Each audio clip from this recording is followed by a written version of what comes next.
আমি একজন সাহাবার জীবনী শোনাবো আপনাদেরকে। আব্দুর রহমান ইবনে আউফ রাদিয়াল্লাহু তাআলা আনহু 10 জন জান্নাতের দুনিয়াতে বসে যে 10 জন সাহাবা জান্নাতের সুসংবাদ পেয়েছেন তাদের মধ্যে একজন, আলহামদুলিল্লাহ বলেন। আব্দুর রহমান ইবনে আউফ রাদিয়াল্লাহু তাআলা প্রথম 8 জন মক্কায় যারা কালিমা পড়ে মুসলমান হয়েছে তাদের একজন। তার স্ট্যাটাসটাকে জেনে নেন। তো তিনি যখন মক্কা থেকে হিজরত করে মদিনায় গেলেন, মনে রাখবেন মক্কা থেকে যে সাহাবার বাড়ি ঘর ছেড়ে হিজরত করেছে তাদেরকে বলে মুহাজির, মানে হিজরতকারী সাহাবা।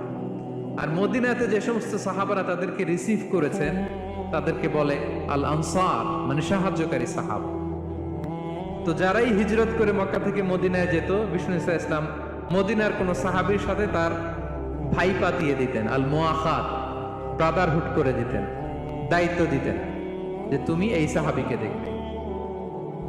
তো আব্দুর রহমান ইবনে আউফ রাদিয়াল্লাহু তাআলা আনহু যখন হিজরত করে গেলেন, তার দেখভাল করার জন্য যে সাহাবীর দায়িত্ব পড়ল তার নাম হচ্ছে সাআদ ইবনে রাবিয়া, আনসারী সাহাবী রাদিয়াল্লাহু তাআলা আনহু। বিষ্ণু বললেন, সাআদ, আব্দুর রহমান ইবনে আউফ তোমার ভাই।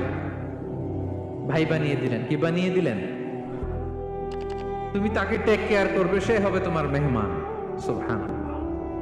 সাআদ ইবনে রাবিয়া রাদিয়াল্লাহু তাআলা আনহু তিনি আব্দুর রহমান ইবনে আউফকে ডেকে নিয়ে গেলেন, ঘরে নিয়ে গেলেন মেহমানকে, এবং বললেন, ইয়া সাআদ ইন্নী আকসারুল আনসারি মালান। হে সাআদ, তুমি চিন্তা করো না, তুমি মনে করো না যে তোমার ভরণ পোষণ দিতে আমার কষ্ট হবে। আমি মদিনার সবচাইতে বড় বিজনেস ম্যাগনেট, সবচাইতে বড় বিজনেস ম্যাগনেট আমি।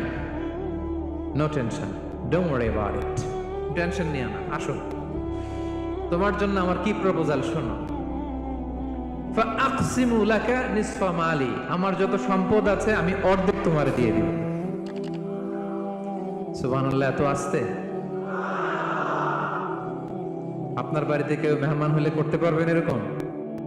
আল্লাহ, কেমন প্রেরণার বাতি ঘর তারা।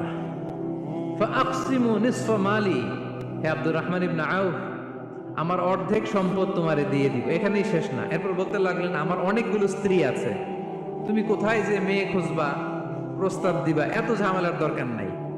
আমার কোন স্ত্রীকে তোমার ভালো লাগে বলো, তার যদি তোমাকে ভালো লাগে তাহলে প্রয়োজনে তাকে আমি ডিভোর্স দিয়ে দিব, তাকে নিয়ে তুমি সুখের সংসার করবা। আল্লাহু আকবার, আল্লাহু আকবার।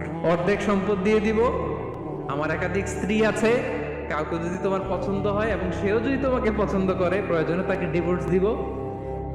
New life, new career, just go on. আমরা এই সুযোগ পেলে কি করতাম? সাথে সাথে অর্ধেক সম্পদ নিয়ে নিতাম, ঠিক কিনা? আব্দুর রহমান ইবনে আউফ প্রেরণার বাতিঘর। উনি কি করলেন? উনি বললেন, লা হাজাতা লি ফি যালিক। আমার ভাই, তুমি যে বলছো এ সাআদ ইবনে রাবি, তুমি যে এত চমৎকার প্রপোজাল দিয়েছো, এতেই আমি খুশি। তোমার কোনো কিছুর আমার দরকার নাই। বারাকাল্লাহু লাকা ফি আহলিকা ওয়া মালিক, আল্লাহ তোমার সম্পদে বরকত দেখ, আল্লাহ তোমার পরিবারেও বরকত দেখ। তবে একটা কষ্ট করতে হবে, সেটা কি? আব্দুর রহমান ইবনে আউফ বললেন, দুল্লানি ইলা সুক, just show me the way to market. মদিনার বাজারটা কোথায় এটা একটু দেখায় দাও। আমি নতুন মানুষ, পথঘাট চিনি না। দুল্লানি ইলা সুক, just show me the way to market of Medina. মদিনার বাজারটা কোন রাস্তায় একটু দেখায় দাও। আল্লাহু আকবার। সাআদ ইবনে রাবি বললেন, এই তো মদিনার বাজার। উনি যে কিছু ঘি কিনলেন, পনির কিনলেন, কিনে বিক্রি করলেন, প্রফিট করলেন। ওই প্রফিট দিয়ে আরো বেশি করে কিনলেন, আবার বিক্রি করলেন, প্রফিট, আবার বিক্রি করলেন, প্রফিট। এই কেনা বেচা করতে করতে 1-2 মাসের মধ্যে উনি মদিনার one of the biggest business magnate হয়ে গেলেন। আল্লাহু আকবার। কি হাড় ভাঙা পরিশ্রমই না তারা করেছেন। একেবারে রেডি ক্যারিয়ার ছিল, গেলাম সবচেয়ে বড় বিজনেসম্যানের অর্ধেক সম্পত্তি পেয়ে গেলাম। He didn't accept the ready career, rather he made his own path with his own endeavor. নিজের চেষ্টায়, নিজের পরিশ্রমে, নিজের ঘাম ঝরিয়ে নিজের ক্যারিয়ার তৈরি করেছেন। চিল্লায় বলেন ঠিক কিনা?